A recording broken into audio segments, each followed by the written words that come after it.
nose a couple times and it totally came off. So that's kind of weird. I mean, it's not weird, but like for some reason, Savvy didn't do that much. So you can see my pink is coming through here.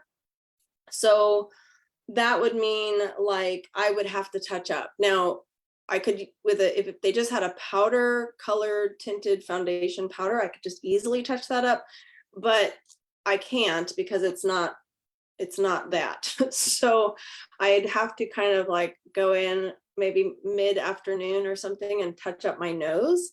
Because again, I worked today, I went to lunch with Tim and Jacob, and that came off. So the nose area, I don't know. And I wouldn't carry this around. Like you could easily carry around like a compact, but that's kind of tough for me because like when I go places with the family or whatever, I'm not going to be retouching my makeup. And if it comes off just simply from blowing my nose, that was kind of not great.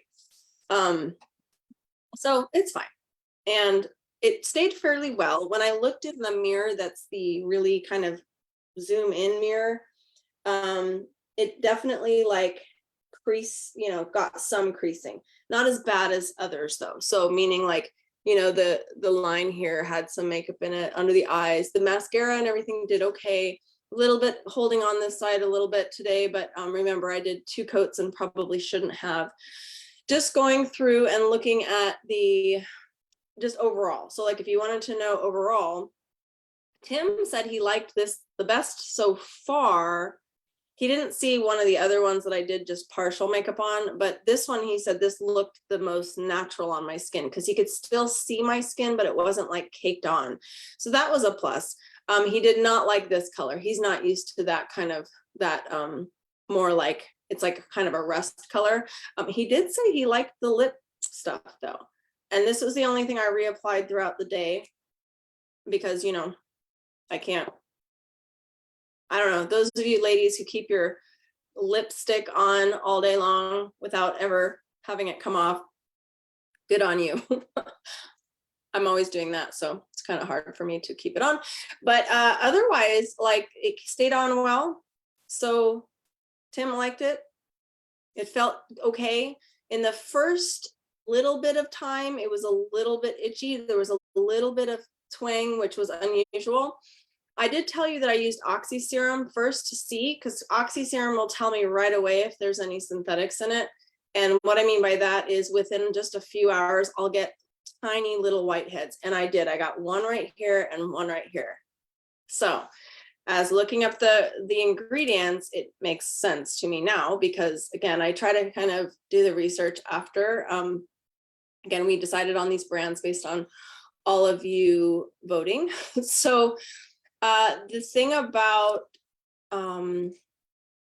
ILIA is that there were a couple issues. So they have dimethicone in it. So the dimethicone is for sure it's a plastic. So it's considered a non-toxic thing though. So many of the clean brands will have dimethicone in it. So the only reason I keep bringing that one up is because some of you are expecting the term clean to be fully all natural. That's not what clean means. Clean means, is it a toxic substance? So putting silicone on your face apparently is considered okay. Now, that is something that, for me, I didn't do because I wanted to make sure that I had, like I want my face to breathe. So that might have been the little tingle that I felt because, the Oxy Serum kind of attacks silicone. So that's always fun to kind of see. And it's a good thing to remember. This is a really good point to think about. If your friends are ever having a reaction from our oils and they're saying, I'm rashing up or I'm having this weird response, you have to ask them what synthetics are they using? Because if they are using any synthetics around essential oils attack plastics and can cause like World War III on your skin. So I'm always real cautious with people to think that the oils are causing it. While technically they are, it's not. It's the oils doing their job, trying to clean up the synthetics. So if they're using any lotions, most normal lotions you can buy at the store have tons of synthetics in them. So oils and synthetics don't mix. Ozone oil definitely does not mix with synthetics, and that's why it's fun for me to be able to see immediately. And those they're little tiny whiteheads that'll just pop up 2 or 3 of them, and it can tell me right away if there's something in there that it shouldn't be. Anyhow, so but yeah, dimethicone is in this guy in the actual foundation. So that's a little bit of a problem for me. I was like, really, you like it the best so far? And he did. So he liked the way it looked on. It feels okay. It doesn't feel thick. So some other ones I've used that have dimethicone feel thick. Now, again, I don't have a problem with it per se. I just have to kind of determine, okay, what do I use? Like, you can't use your essential oil face serums if you're using a facial product that has dimethicone in it, which, by the way, remember, most of these do, because it's not considered toxic. But you got to kind of know, it's like taking your synthetic medications alongside of natural supplements. You can't do that. You have to wait 4 hours. So the other option is, like, if you put lotion on your face that's highly detoxifying, like I put oxy serum on at night before bed, and then when I wake up, if I know I'm putting something dimethicone on my face, I'm going to not use that in the morning. I'm going to use a straight up plain, no essential oil, like carrier oil. That's it. So anyhow, hopefully that helps. The one product that's an absolute no-go. So I will not repurchase this. I might even return this, because this little guy here, this was the little, I used some on my lips. I used it on my cheeks. This product has actual food coloring in it, and I'm big against food coloring. So this has yellow dye number 5 in it. And most of these little color things, their little color palettes, have dyes, yellow, red, 40, all the things that are just like, that's a no-go. So out of all the products being pretty clean, like, I was looking all of them up, looking up all the ingredients, none of them really bothered me that much. I'd always want to point out the dimethicone, but this one, if it has any dyes in it whatsoever, that's real rough for me to even recommend. So I didn't see, so the other thing that was kind of weird to me, because in trying to look up the eyeliner, that was the liquid one, they do have some pencil ones, pencil-ish, right? They're the pencil ones that come out that are thick, and that's good. Not thick, they're thin, but they're not in anything you have to sharpen, which is good. There's not much information on this. Now, it has a ton of glycols in it. There are glycols that may be from nature, and that's the problem with glycols. Sometimes they're synthetic and sometimes they're not. So finding out if they are or not, and this is not on any of the sites yet as far as like the ingredients in them. So I don't know, because this doesn't say that it's, anything. I mean, it's interesting. It's called the clean line, right? So you might think clean line, it's clean. No, they mean it's a clean line, like the line is going to be straight. But I don't, this is kind of, that one's a little bit up in the air. And then the other one, which we talked a little about, and that's that Fade Into You. This is their soft focus finishing powder. So, I was sort of like, well, okay, they don't have anything powder foundation. So this is just to kind of soften up the look. And again, like going into this is cornstarch and the mica and the different things like castor seed oil, bamboo. It has just different things in it that are fairly normal. But I was trying to figure out in here, like, okay, there, like if it's a flavor, like what the smell is, because they're saying that there's rosemary leaf powder, but there's something in this that smells, I mean, maybe it's the passion flower extract. I'm trying to figure out what the smell of this is, and it doesn't say that it has any synthetic fragrance, and it doesn't give me a headache. So those of you guys who've been following me for a long time know that I'm really, really sensitive to fragrance. I just noticed it right away. Nothing else had any fragrance to it except for that. So it might be that's passion flower extract, giving that it doesn't smell like rosemary at all. So that would be out to me.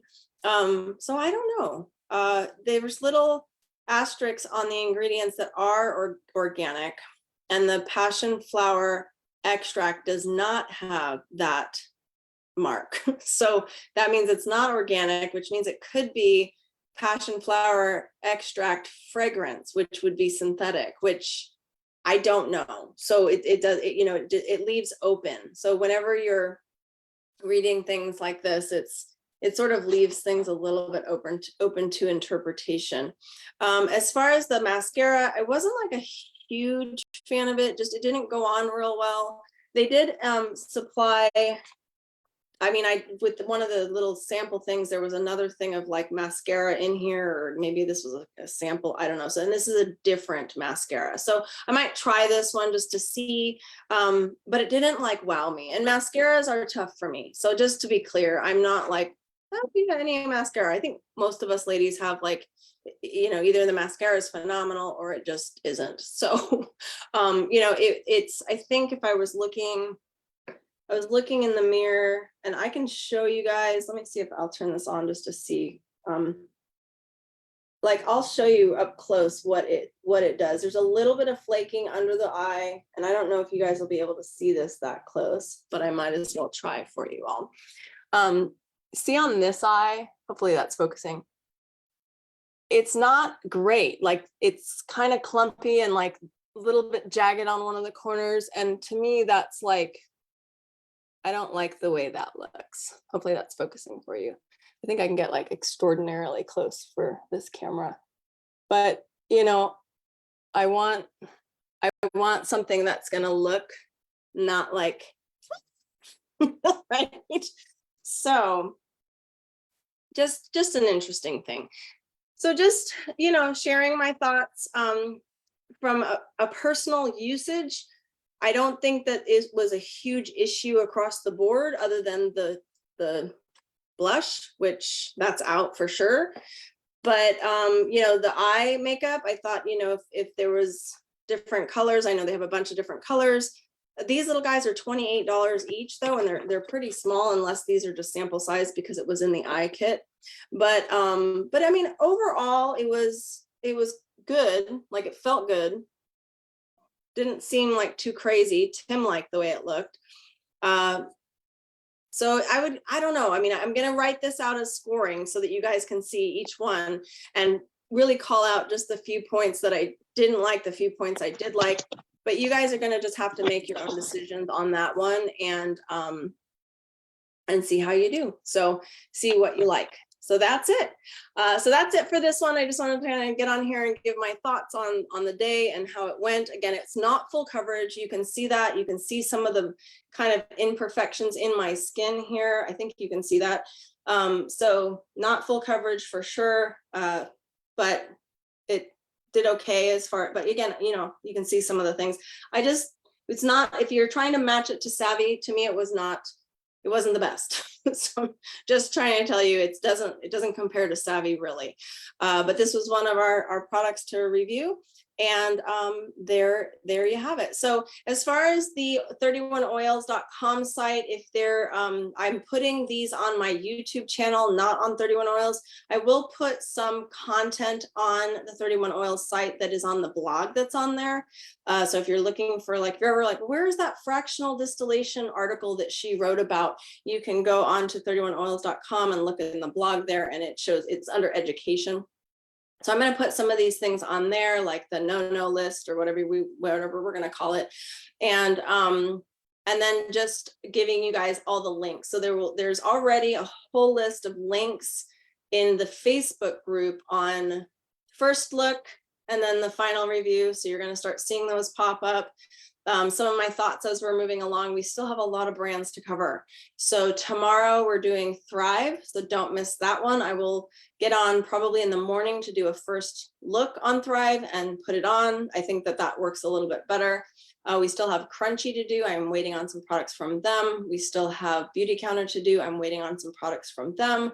And we still have all of the companies like second looks. And again, just for ease of trying to make this work for you guys, I'm trying to do like a now first look and then like the final once I get it. I'm also waiting for some other items from Root Pretty. So that one matched so far the most to Young Living Savvy Minerals, Root Pretty. But then also I have a company from Australia. Some of you guys are like, what do we do out here in Australia? So I have a Nude by Nature. It should be here tomorrow. So again, just trying to get all the brands to try for you all, doing the best we can. And if you are interested in donating to the cause, you can. $5, $10, every little bit helps because this is really expensive. And you can go over to 31oils.com and then just like look for makeup. Just use the search bar and search makeup and you'll see that pop down. But if not, just follow along and figure out what works best for you. There's so many brands out there and I keep getting so many questions from all of you about this brand and that brand. The best thing to do is just compare it to our no list. So, and see kind of what works to you. And it's basically called the avoid list over in the group. So Club 31 Oils on Facebook, and I will put that avoid list also on the 31 Oils site so that you have that. So there you go. That's it for ILIA. All right. Take care, you guys.